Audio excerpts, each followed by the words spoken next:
اردو برائے جماعت پنجم۔ السلام علیکم ورحمۃ اللہ وبرکاتہ۔ امید ہے بچوں آپ بالکل خیریت سے ہوں گے۔ آپ کے سامنے حمد موجود ہے، لیکن حمد چونکہ آپ پڑھ چکے ہیں اس لیے ہم اپنے سبق کا آغاز نعت سے کریں گے۔ اس سبق میں آپ کیا کیا سیکھیں گے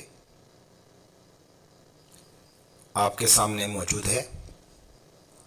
نعت کسے کہتے ہیں، نعت کا مقصد کیا ہے، مشکل الفاظ کے معانی، شاعر کا تعارف، ہم آواز الفاظ، بلند خوانی، نعت کی آسان تشریح اور لغت کا استعمال۔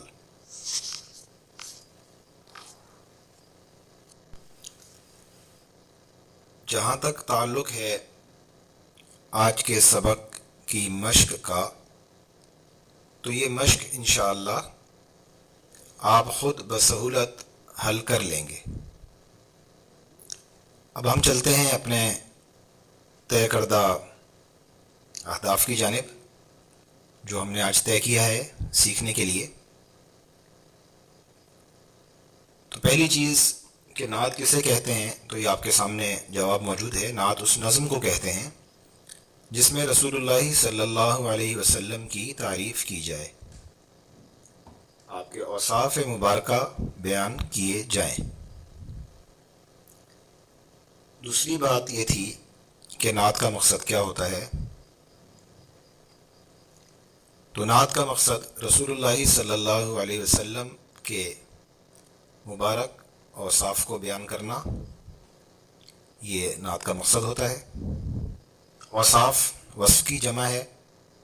وصف کا مطلب ہے خاصیت، عادت، مزاج، کمال، صفت وغیرہ، یہ سب ہی وصف میں شامل ہو جاتے ہیں۔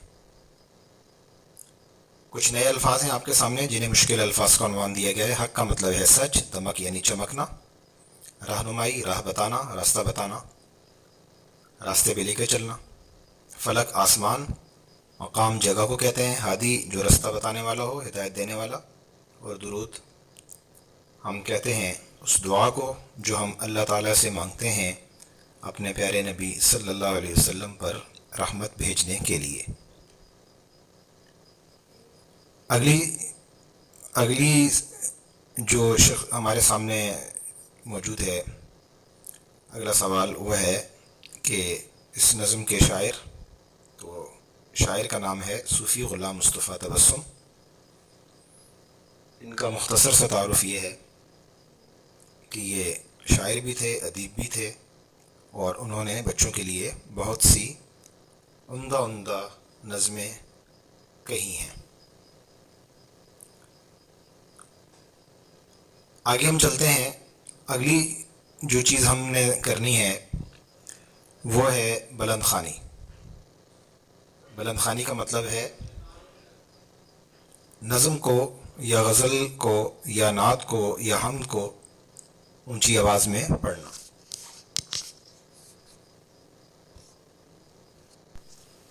تو ہم اس نعت کو اونچی آواز میں پڑھیں گے، بلند آواز میں پڑھیں گے، اور آپ بھی حمد کو اسی طرح اونچی آواز میں، بلند آواز میں پڑھنے کا طریقہ سیکھیے۔ نظم کو دو طرح پڑھا جاتا ہے، تحت لفظ بھی اور ترنم کے ساتھ بھی۔ ہم اس نعت کو تحت لفظ پڑھیں گے، تو آپ تیار ہو جائیے پڑھنے کے لیے۔ جی۔ وہ حق کی باتیں بتانے والے، وہ سیدھا رستہ دکھانے والے، وہ وہ حق کی باتیں بتانے والے، وہ سیدھا رستہ دکھانے والے، وہ راہبرو رہنما ہمارے، نبی ہمارے، نبی ہمارے، درود ان پر، سلام ان پر۔ یہاں یہ بات یاد رکھیے کہ نظم میں یا نعت میں اگر شعر کے دوران ہمارے پیارے نبی کا نام آئے تو اس وقت ہی فوراً ہی درود نہیں پڑھتے، بلکہ مصرع مکمل ہونے کے بعد کہتے ہیں صلی اللہ علیہ وسلم۔ تو آپ بھی ایسا ہی کیجئے، جب میں پڑھوں گا نبی ہمارے، نبی ہمارے، تو پھر آپ آہستہ سے کہیں گے صلی اللہ علیہ وسلم۔ درود ان پر، سلام ان پر، صلی اللہ علیہ وسلم۔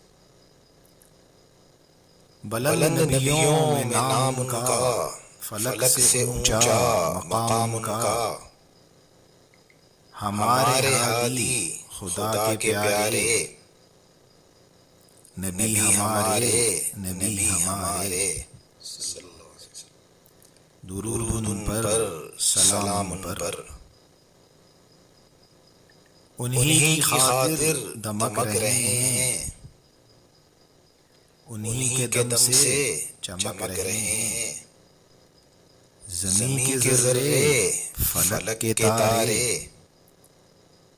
نبی ہمارے، نبی ہمارے، درود ان پر، سلام ان پر، صلی اللہ علیہ وسلم۔ اگلا جو سوال ہمارے سامنے ہے، جس چیز کو ہم نے حل کرنا ہے، وہ ہے کہ اس نعت میں جو شاعر ہیں صوفی غلام مصطفیٰ تبسم، انہوں نے رسول اللہ صلی اللہ علیہ وسلم کے کیا کیا اوصاف بیان کیے ہیں۔ اگر یہ بات سمجھ لی جائے کہ اس نعت میں شاعر نے ہمارے پیارے نبی کے کیا کیا اوصاف بیان کیے ہیں، تو اس نعت کی تشریح آپ خود کر سکتے ہیں، اس کا مطلب آپ خود بتا سکتے ہیں۔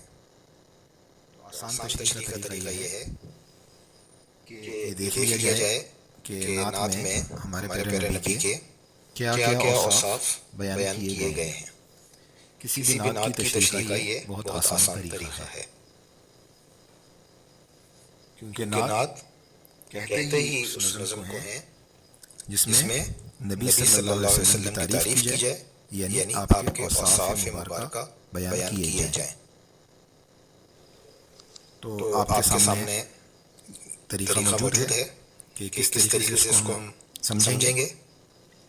پہلا بند جو ہے اس میں یہ بتایا گیا ہے کہ ہمارے پیارے نبی صلی اللہ علیہ وسلم حق یعنی سچ باتیں اور سیدھا رستہ یعنی جنت کا رستہ بتاتے تھے، وہ راستہ بتاتے تھے اور ہمیں صحیح راہ پر لے کر چلتے تھے۔ دوسرے بند میں شاعر نے بتایا ہے کہ ان کا نام تمام نبیوں میں سب سے اونچا ہے، کیونکہ وہ آخری نبی ہیں، آپ صلی اللہ علیہ وسلم کے بعد کوئی دوسرا نبی نہیں آئے گا، ان کا رتبہ آسمان سے بھی اونچا ہے۔ انہوں نے ہمیں ہدایت سکھائی اور وہ اللہ کے پیارے رسول ہیں صلی اللہ علیہ وسلم۔ ہر بند کے بعد شاعر نے کہا ہے کہ ہمارے پیارے نبی پر درود ہو اور سلام ہو۔ تو اب تیسرے بند کی جانب ہم آتے ہیں، اس میں شاعر کہتا ہے کہ ہمارے پیارے نبی صلی اللہ علیہ وسلم ایسے ہیں کہ انہی کی وجہ سے، انہی کے باعث، انہی کے دم سے زمین کے ذرے اور آسمان کے تارے روشن اور چمکدار ہیں۔ ہمارے پیارے نبی پر درود ہو اور سلام ہو صلی اللہ علیہ وسلم۔ اس سبق میں آپ کو ایک چیز بتائی جا رہی ہے کہ لغت کا استعمال ہم کیسے کرتے ہیں۔ تو پہلے یہ سمجھ لیجیے کہ لغت ہوتی کیا ہے۔ لغت الفاظ کی ایک فہرست ہوتی ہے، اس میں تمام الفاظ الف بائی طریقے کے مطابق ہوتے ہیں، یعنی حروف تہجی کی ترتیب سے ہوتے ہیں۔ حروف تہجی کی ترتیب آپ جانتے ہیں کہ الف، بے، پے، تے، ٹے سے یہ ترتیب ہوتی ہے. تو لغت میں بھی اسی ترتیب کے مطابق الفاظ کو درج کیا جاتا ہے. مثال آپ کے سامنے دی گئی ہے کہ اگر کتاب کا مطلب تلاش کرنا چاہتے ہیں تو پہلے کیا کریں گے آپ کاف سے شروع ہونے والے الفاظ کی فہرست میں جائیں گے اور کاف سے شروع ہونے والے الفاظ کی فہرست کاف کے بعد ہوگی. یعنی کینچی آپ کو پہلے ملے گی لغت میں اور کتاب بعد میں. کاف کی فہرست میں بھی الف بائی ترتیب ہی ہوگی. جب آپ کاف کے خانے میں جائیں گے کاف کے بعد دیکھنا چاہیں گے کسی لفظ کو تو اس میں بھی الف بائی والی ترتیب ہی استعمال کریں گے. یعنی کاف کے بعد پہلے الف آئے گا. مثال کام کار کال کاج کار کال کام کان یہ ترتیب سے آئیں گے کیونکہ جیم رے سے پہلے آتا ہے, لام میم سے پہلے آتا ہے اور نون میم کے بعد آتا ہے. تو اسی ترتیب سے الفاظ بھی ملیں گے. اور الف کے بعد یعنی کاف کے بعد الف ہوگا اور پھر کاف کے بعد جب الف والے الفاظ کا نمبر ختم ہو جائے گا تو کاف کے بعد بے کا نمبر شروع ہو جائے گا. مثال کے طور پر کباڑ اور کبوتر یہ کاج کار کال کام کان کے بعد آپ کو ملیں گے. بے کے بعد بے کا نمبر ہوگا. مثلا کپ کپاس کپڑے. پے کے بعد بے کا نمبر آئے گا. تو کتاب آپ کو کپاس اور کپڑوں کے بعد ملے گی. برابر میں آپ دیکھ سکتے ہیں ایک صفحہ لغت کا آپ کے سمجھنے کے لیے دیا گیا ہے کہ وہاں پہ الفاظ کس طریقے سے موجود ہوتے ہیں. بہتر ہوگا کہ آپ کے پاس گھر میں ایک لغت موجود ہو اردو کی اور اس میں سے آپ مختلف الفاظ معنی تلاش کیجیے. جیسا کہ آپ کو ایک کام دیا جائے گا اور آپ آخر میں کچھ الفاظ کے معنی لغت سے خود تلاش کر کے لکھیں گے. اب آپ کے سامنے مشق موجود ہے. یہ مشق انشاءاللہ آپ بہت آرام سے حل کر سکتے ہیں. یعنی آپ کو نعت کے شاعر کا نام لکھنا ہے, نعت کسے کہتے ہیں یہ بتانا ہے اور بلند نبیوں میں نام ان کا سے کیا مراد ہے یہ بات ہم آپ کو بتا چکے ہیں. آپ خود دیکھ سکتے ہیں. نعت میں کون سے دو مصرے بار بار آئے ہیں.